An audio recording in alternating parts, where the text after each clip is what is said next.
Konferenca gjyqësore kombëtare kërkon nga strukturat e ngarkuara për reformën në drejtësi që të hartohet një model funksional dhe të adoptohen standardet ndërkombëtare. Një ditë pas sekretari i gjykatës së lartë Zair Zaganjori dhe prokurori i përgjithshëm Adriatik Llalla kërkuan që të mos eksperimentohet me këtë reformë, konferenca gjyqësore doli me një rezolut ku theksohet se reforma në drejtësi duhet të fokusohet në përcaktimin e një kornize kushtetuese dhe ligjore të thjeshtë dhe solide.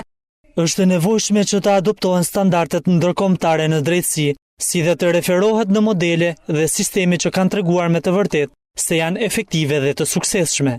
Drejtimet e reformës në drejtësi duhet të fokusohen në përcaktimin e një kornize kushtetuese dhe ligjore të thjeshtë, të qartë, solide si dhe funksionale.